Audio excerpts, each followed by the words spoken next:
Hello, everyone, and welcome back to Coffee and Careers with Shivani. I'm your host, and I couldn't be more thrilled to have you join us for episode 2. First off, a huge thank you to each one of you for the incredible response to our very first episode with Gauri Das. The conversations, insights, and of course, the love from our listeners have been absolutely amazing. If you haven't caught that episode yet, I highly recommend giving it a listen. We talked about career transitions, leadership, and how to navigate the ever evolving workplace. But today we're brewing up something new. We have another amazing guest, another cup of coffee, and another deep dive into careers, choices, and the journeys that shape us. So grab your coffee, get comfortable, and let's get started. So, for today's episode, we have a very special guest, someone whose career journey is as dynamic as the industry he leads. Joining us today is Sunam Sarkar, President and Chief Business Officer of Apollo Tyres Ltd. Sunam, who is best known for his innovative perspectives and participatory management style, in his previous role as the CFO, had successfully led and executed Apollo's international acquisitions and greatly strengthened the company's balance sheet. At Apollo, Sunam oversees the HR, procurement, CSR, corporate com, and brand management functions. His insights on leadership, resilience, and making bold career moves are sure to inspire. So let's dive into an engaging conversation with Sunam. Sunam, a very warm welcome. It's an absolute honor to have you with us today. Thank you, Shivani. A real pleasure to be back here with you again. And I'm sure, like the last time when you were on our podcast, we're going to have a very interesting conversation. This time, the topic is a little different. It's around careers and career choices. It is basically to help people out there in the corporate world, trying to find their feet and trying to do well in their careers. So in every episode, we get leaders who inspire the young generation to do as well as they have done in their careers. So absolutely, a pleasure to have you with us. And I'm really looking forward to the conversation. So let's start by understanding your stellar career journey. And since we call this show as Coffee and Careers, so let me ask you that if your career was a coffee type, okay, espresso, latte, or cold brew, which one would it be and why? Can I pick something other than these three? Absolutely. Now I know why there is innovation. They call you innovative, Sanam. So my own preferred drink is usually a double shot cappuccino, uh, Okay. which often gets the barista also a little bit surprised because they're familiar with double shot espressos, but a double shot cappuccino. But I guess that's more or less what I and my career have also been like. Lots of froth, but lots of strong coffee underneath. Awesome. Not so froth, not so strong coffee underneath. And if you were to decode that for us, what would that mean? Sorry, that was lots of froth and Oh, strong coffee underneath. so lots of froth and strong coffee underneath. Wow, that's quite Absolutely. interesting. And if you Yeah. were to decode this for us, what would that mean in terms of your career? Okay, now that's a tough one. But on a more serious note, I think it's in almost all careers, most people tend to see what's on the surface, what's the achievement, what's the designation, the status, all of those kind of things, and people forget the sort of the hard graft which has gone in underneath. And I think that's really what a double shot cappuccino in this context would also reference. Um, I'm not trying to say that I've worked harder than the next person. I'd be the last person to do that. And people who know me would vouch for the fact that I'm incredibly lazy when it comes to me. But there has been effort which has gone into the career. There, particularly when starting the career, I put in the hard yards. And that's Hmm. what I tell my sons as well, that that's the time to really put in the effort because after that it sort of becomes progressively easier from a quantum of effort perspective, the Right. quality, of course, starts becoming the differentiator later. Wow, that's very nicely explained, Sanam. And I think the analogy is absolutely spot on. There is absolutely no substitute to hard work. I've always believed that, and that's a very very good piece of advice, especially to the young audience who is listening to us right now. That especially at the beginning of your career, in the early stages of your career, there is no substitute to hard work, and then progressively it gets easier because you've slogged it out in the initial years of your career. You've become the master at your craft in some sense, and you also, I think, by that time do develop a credibility in the organization that you work for, so I and think in that's the the field most, that you're in. yeah, I think that's the most important thing. You have to literally earn your spurs. And Yeah, once people realize that you can be counted on, then you yeah, do get more responsibility. You get different types of assignments, which all serves to enrich you. Uh, absolutely. Unfortunately, too often these days, I find that people are more focused on, they've heard the term work-life balance, and therefore they want that balance upfront without really Yeah, having put in I guess another very simple analogy would be, if you don't have savings which you put into the bank, what do you withdraw in times of need? So true. uh, the start of the career really is the time to put in all of that credit, and then Yeah. you can benefit from it later. Yeah.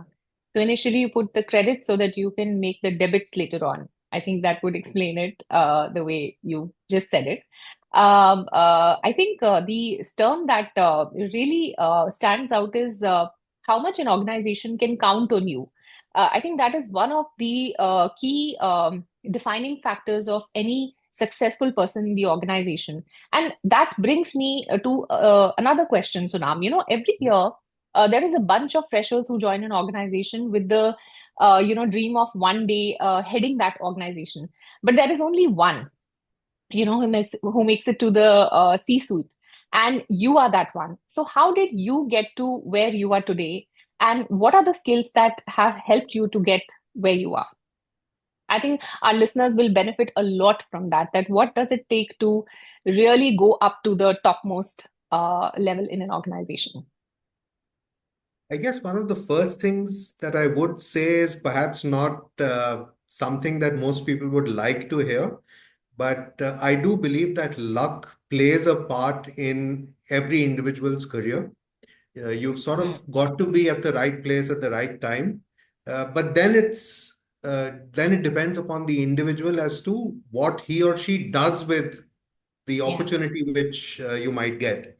yeah, Yes, you do need the hard work, you do need the effort, you do need the ability to be able to understand complex and difficult situations and sort of break them down into the simpler components, and then try to fix each one of those.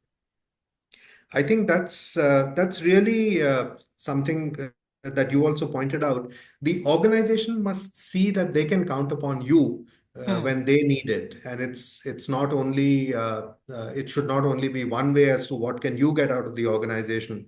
Um, John F. Yeah, Kennedy's famous inauguration speech, ask not uh, what America can do for you, but ask what you can do for America. And I think both sides of it are equally important. Uh, None of us is in the career for altruistic purposes. We are all there to make a life for ourselves and for our loved ones. We want to grow, we want to earn more money, we want to enrich ourselves, not only monetarily, but also in terms of experiences and so on. So I think that's always the key thing that people who are starting their career should remember. How much are you able to put in to give people in the organization the comfort that this individual can be counted upon to deliver? And yeah, then, as I said earlier, you'll see more and more responsibilities coming, different types of responsibilities coming your way. And all of this then leads to the growth within, either within the same organization, or should you choose to move on into a different organization, then you get that reward for the efforts you put in. Absolutely. I think you just hit the nail on the head. What you call as a luck, I would say it's an opportunity, like you later on pointed out. It's an opportunity. You have to be at the right place at the right time, but it only turns into a sweet fruit if you are able to leverage on that opportunity, and you need to work hard for that. And I love the John Kennedy's quote that you said, that it's not just one way. So either from the organization or from the individual, it's a two-way effort. Because, Always. like you said, we're not in it for any altruistic purposes. We're all in it for career growth, and the organization is also looking at people who can genuinely add value, and take the organization ahead. So that's a very balanced approach. I would say. But so now we've been talking about good things so far in terms of how one grows, or what's the career trajectory of somebody who reaches up to the top level. But I'm sure that that journey would have not always been a bed of roses. I'm sure there would have been certain challenges as well. So for the people who are aspiring to reach that, sort of that pinnacle, what would you share with them as a career setback? Did you ever have a major career setback? And more importantly, how did you navigate that? I guess I wouldn't call it career setbacks. I would more say in terms of doubts and questions in my own mind. Hmm, For example, in my very first job, when I would be sitting on a train platform in rural West Bengal at 2 a.m. hmm, because a train was 12 hours late coming uh, for what should have been maybe a 4 or 5 hour train journey back to my base. It was hmm, running 12 hours late. At 2 a.m., I was sitting on a railway platform with nobody around me, thinking to hmm, myself, what am I doing with my life? What am I doing over here? Is this really what I want with my life? So those kind of doubts always come in. hmm, And I think it's how effectively you're able to work through some of your own mental demons. How do hmm. you overcome the challenges which life will always throw challenges at you, and Yeah. it's up to us to really find ways to navigate through this. So yes, I've had those kind of doubts. In terms of career, specifically in terms of the roles, there have often been setbacks. There have often been projects which didn't fructify, which didn't go through, Hmm, uh, for whatever reason it may have been. And often I would try to think to myself, uh, was there anything that I could have done differently, which hmm. perhaps might have led to a different outcome? Uh, Yeah. Sometimes the answer to that has been yes, and then then I've thought through what is it that I would have done differently, and so there's a learning for me. Hmm, But equally often there is that no, I would have done it exactly the same way, but circumstances outside of my control have led to the current situation. In which case, I can move forward with confidence that yes, I did things the way I saw best with the facts that I had available at that point of time. Hindsight will yeah. always be great, right? As they say, Yeah. it's perfect vision. But Yes. as long as I think one honestly looks at uh, oneself and what one has done, what one could have done differently, there's always learning in that. Superb. Um, uh, I think the point that you made around self-doubt, um, I think everybody who is wanting to do something good in life, or excel in their careers at some point in time, do have this question. Like when I ventured into entrepreneurship, it was a big leap of faith. And I had a lot of self-doubt. And even today, when I'm launching something new, I do have a little bit of, those butterflies in my stomach, the self-doubt whether I'll be able to do it or not. But I think what's important is to understand that all the demons, like you said, the mental demons are in here. They're not around us. They're nowhere.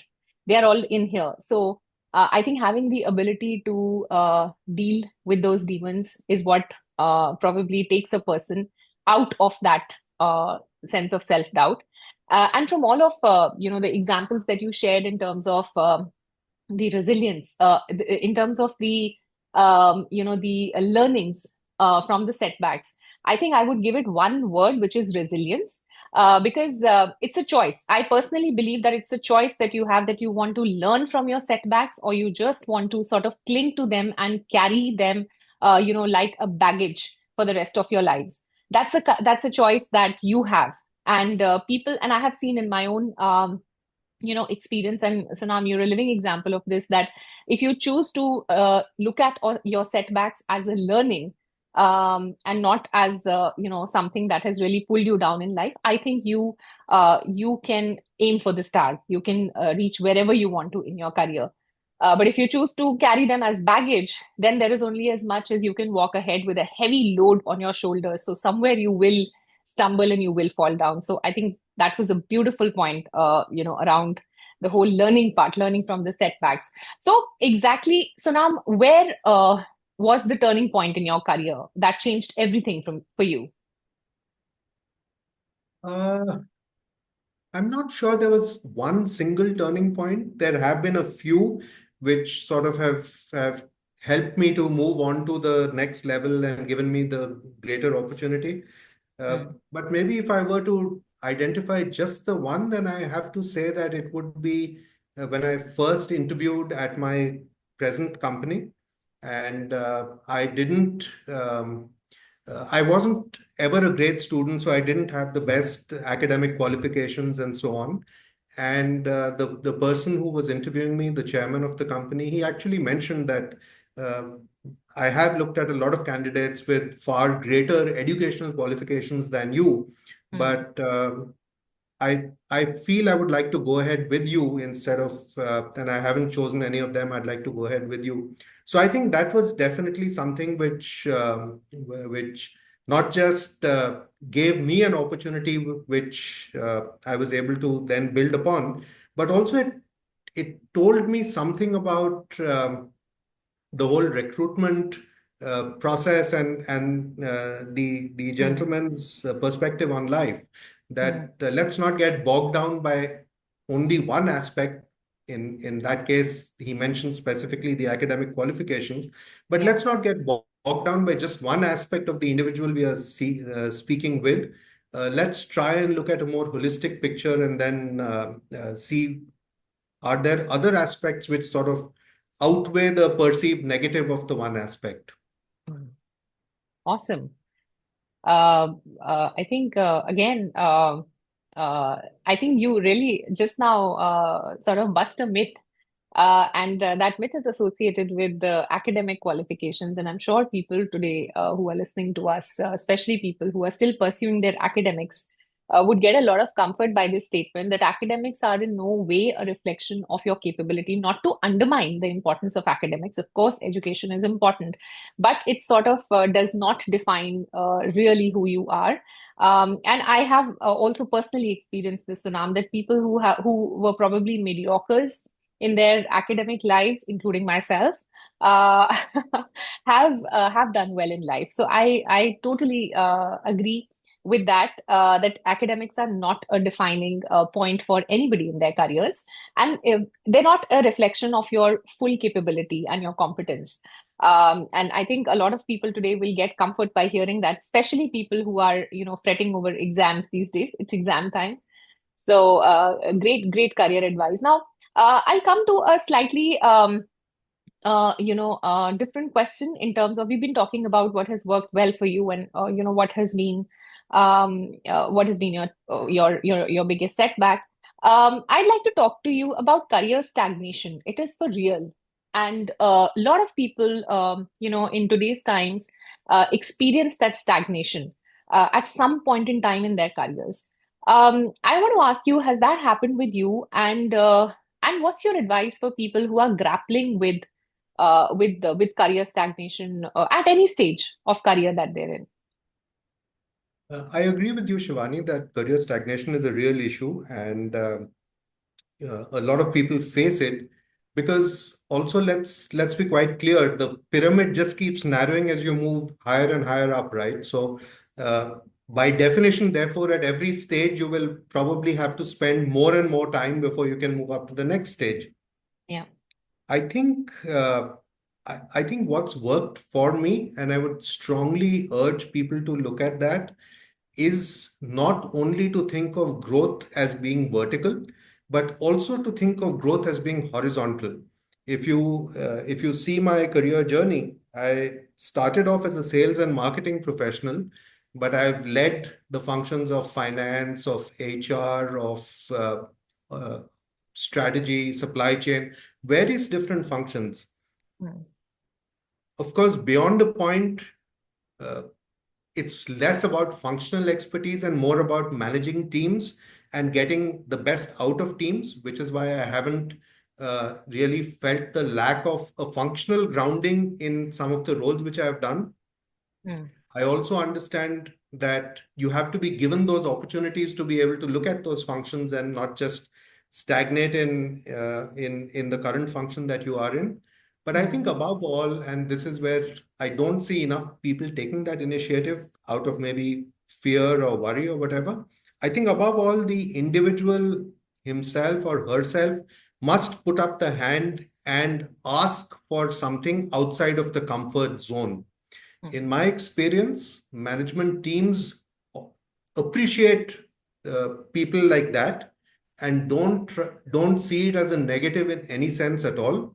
Uh, you must have confidence in yourself that you'll be able to do something outside of your immediate functional zone, and it's you're not going into a dead end.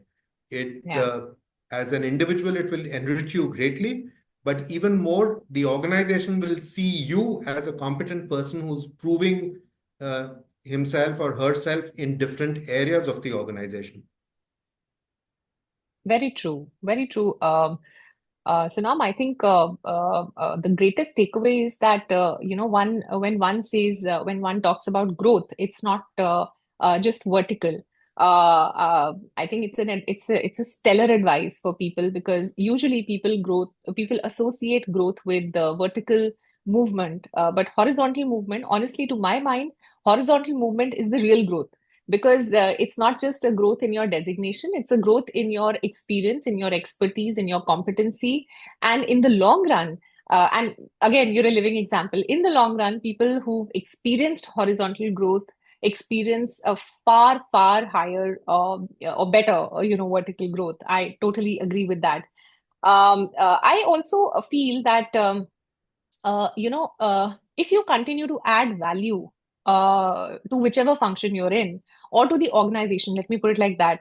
I don't think you ever experience career stagnation. And I think COVID was a living example of that. A lot of people, got laid off in COVID, unfortunately. Now, when businesses, closed, we don't have, there's no control over that. But in organizations, if you see, only those people were retained who the organizations were confident will pull them out of this storm. So I would say that the organization in difficult times would also stick to the people who they know will take them out of, that turbulent storm that they are stuck in. So my perspective is that if you really continue to make yourself relevant, you continuously invest in upskilling yourself and keeping yourself relevant. And of course, keep on adding value to the organization in whichever function you're in. I don't think you'll ever experience career stagnation. Having said that, Sunam, the job market is very different from when you started when I started. And you've seen both ends of the spectrum. You're now, at a position where you would be extensively interviewing a lot of people. So, in your experience, how has the job market changed? And what are the skills that professionals today can't afford to ignore? I think the biggest change in the market itself is in the variety of opportunities available. Hmm. Um, Even from an individual's perspective, when we were growing up, the parental pressure always, was lawyer, doctor, engineer. But today, the kind of careers that are available are so many, such a variety of careers in different fields. So Yeah. that's definitely one good thing. Coupled with that is competition, of course, is much, much more because uh, there are so many more capable people now available to and fighting for the same set of jobs. Yeah. I guess it really comes down to how do you differentiate yourself from the pack, Hmm. not just the entry level pack when you're competing against people who are going into entry level roles, but even Yeah. as you keep going up the corporate ladder, what is the difference that you're making to the organization? What are your points of view? And that really can be one of the biggest differentiators for any individual because it doesn't depend upon the experience or the skills that you bring in or even the academic qualifications, but it really shows you and your personality as to what you'd bring to the organization. Uh, the other thing I think is absolutely critical in today's day and age at any level in the organization, the familiarity with let's use the generic term of digital skills. Hmm. Um, whether we are talking about AI, whether we are talking about machine learning, all of these kinds of technologies, uh, one has to be able to use and master their use without becoming a technocrat. You don't need to understand the workings of Chat GPT to be Yeah. able to deploy it into something which could be a benefit to you. But that's absolutely critical, especially for youngsters, but even for people at my age and stage in the organization. We need to understand how are these tools going to benefit the organization even more, and therefore uh, use them judiciously. Yeah. Absolutely. I think the point on digital skills is extremely powerful because since the time AI and ML have sort of come into the picture, there have been debates, whether jobs will be there, whether people will be replaced. But I personally feel that if it's your choice again, you want to look at it as an enabler or as a threat. Because if you look at it as an enabler, it has the potential of taking your career to a zenith, really, Absolutely. in whichever field you're in. But if you look at it as a threat, then obviously sooner or later it's going to take your job. It's as simple as that. And I love the perspective on the differentiation, that how do you differentiate yourself from the pack? What makes you you? I think the authenticity part, that is very, very important. Sunam, also in this, as an extension to this question, since you hire so many people, and a lot of our listeners would be also interested to know that, when you're interviewing people, let's say you're sitting in an interview, everybody, who comes in for an interview feels nervous. It's a given. So there are some mistakes that people make. So what's the most common mistake that you have seen people making in interviews? And any advice for people to not make that mistake when they go for an interview? I think before I come to this question, Shivani, just one more point on the previous one, because Yes. something that you said I thought was very relevant. And being somewhat of a student of business history myself, I'd Hmm. like I'd like people who are listening to you today to appreciate the fact that when the Industrial Revolution first came about, people said all jobs will go, nobody's going to have work to do because machines will do everything. We know that prophecy didn't come out Yes. as people had expected. Yeah, a lot of Bollywood movies also came on that in that era. When Yeah. the computer revolution came about, everyone again said, and even in India, when Rajiv Gandhi was doing his computerization, and everyone said, oh, this will take away all jobs, and we are a Hmm. nation which needs more jobs, and so on and so forth. More and more jobs got created. I'm Yeah. a firm believer that even today's technologies that we are looking at will go in the same way because the word you used was very correct. We need to use them as enablers to be able to do better jobs, more jobs, improve productivity, and so on. So people should only be worried about their jobs if they don't keep pace with technology, Yeah. because that's when they would start suffering. So keep yourself updated is my advice to people. Coming to the interview question, I think too often do people try to project something that they're really not. To my mind, that is the one most avoidable issue with most people. If you come across as honest and maybe authentic is the word I would use, there is automatically an appreciation on the other side of the table. That's what all of your viewers should really understand and appreciate. Be as authentic as you naturally and normally are, and that authenticity goes through to your interviewer always. You get respect for it, you get recognition for it, you might even get recruited for it, but that's a separate matter.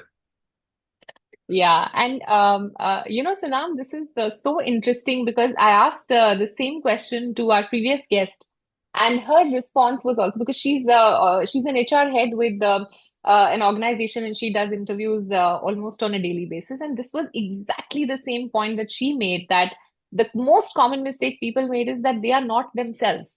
They try and project who they are not. And in fact, I had written on LinkedIn a couple of days back from my own experience of mentoring someone for interview readiness. So while they were speaking to me, it was a mock interview. The all the answers I could easily make out have been downloaded from Chat GPT.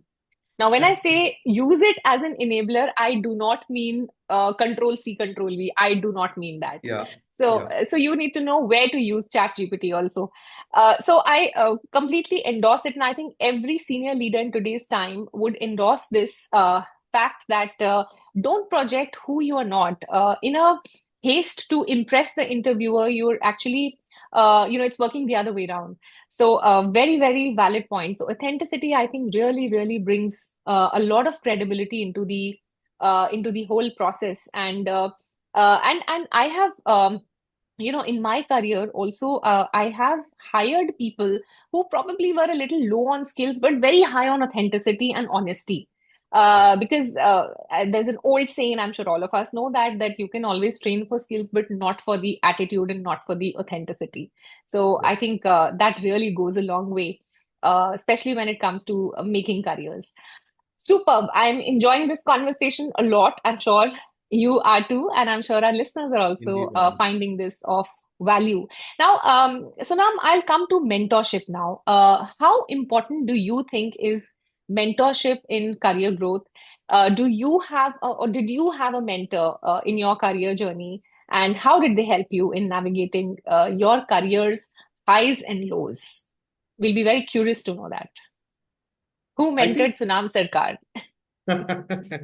uh, I think mentorship is definitely very important because I see mentorship as really guidance. Somebody who's been there, done that, and is able to share wisdom with you.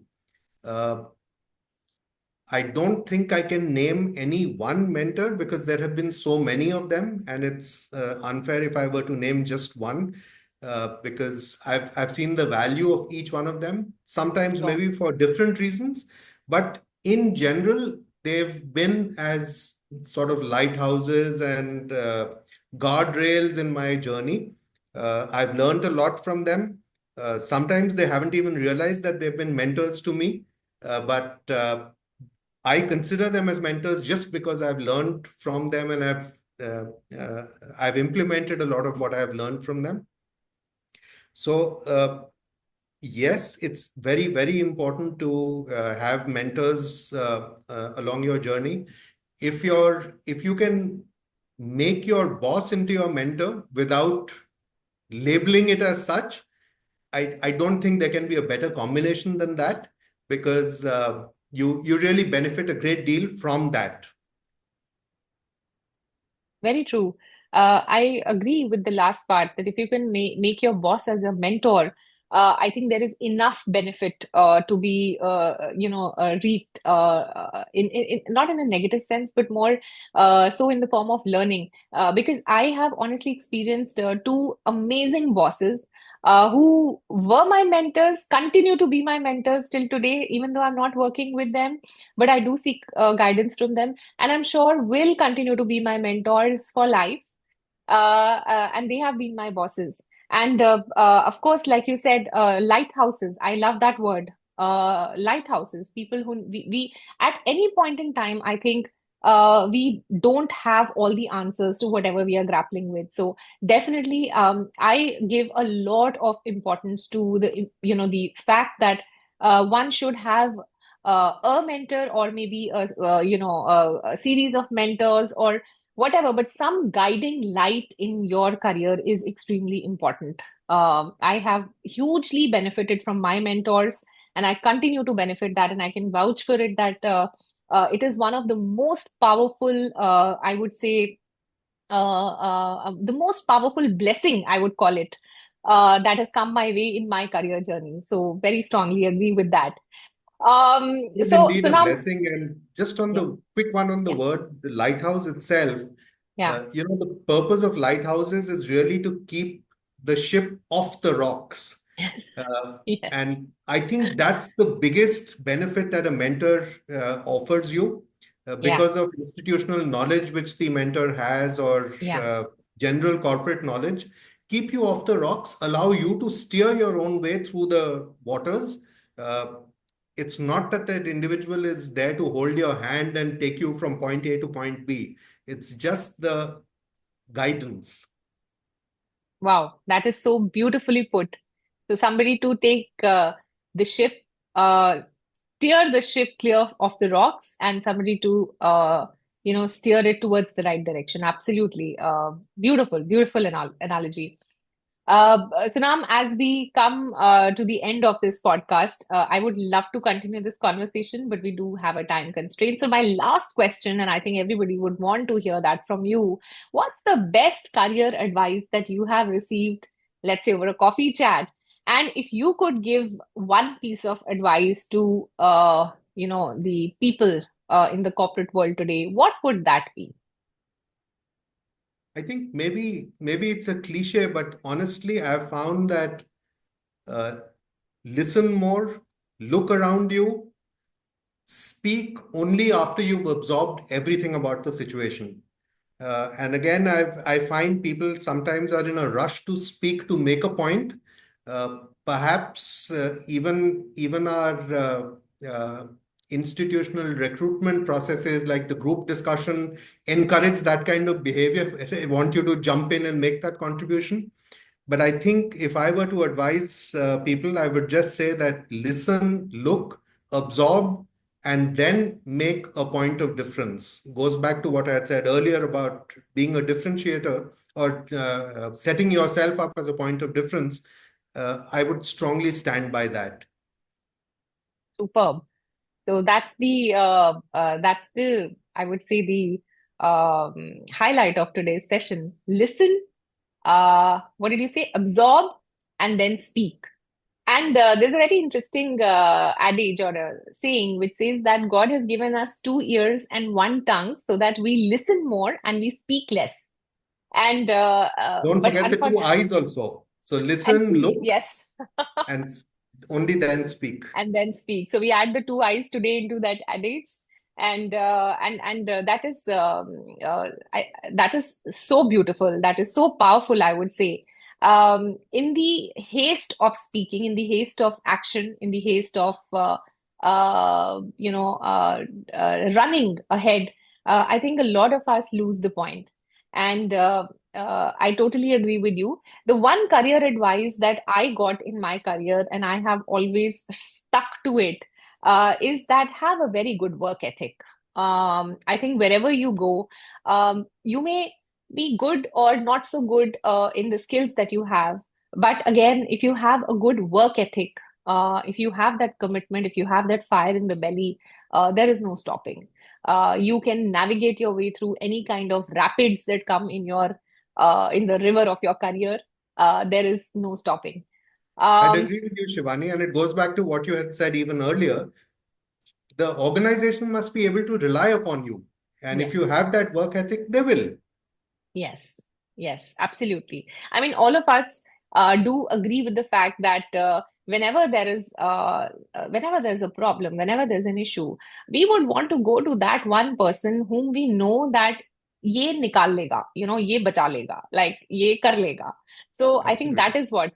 that is the label that we need to get into, कि ये कर लेगा या ये कर लेगी. I think that when you reach that stage in your career or your tenure with an organization, that's when you know that you've really done something good. So So true. totally agree with that. Sunam, thank you so much for joining us today. I have absolutely loved this conversation. I wish we could continue even more, but I will surely invite you back again for another podcast because I absolutely enjoy conversations that we have. Thank you so much. It was an absolute pleasure to have you with us today. Your insights on navigating careers were truly inspiring, and we deeply appreciate your time and your expertise. Thank you, Shivani. The pleasure was entirely mine. And believe me, I'll hold you to that. You have to get me back because I enjoyed this conversation just as much. I will for sure. And absolutely, that goes without saying. We will have you back on our show very soon.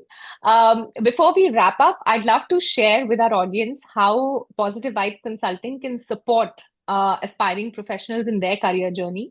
Our personalized mentoring services are designed to help job seekers and people who are in the mid levels seeking to get out of career stagnation.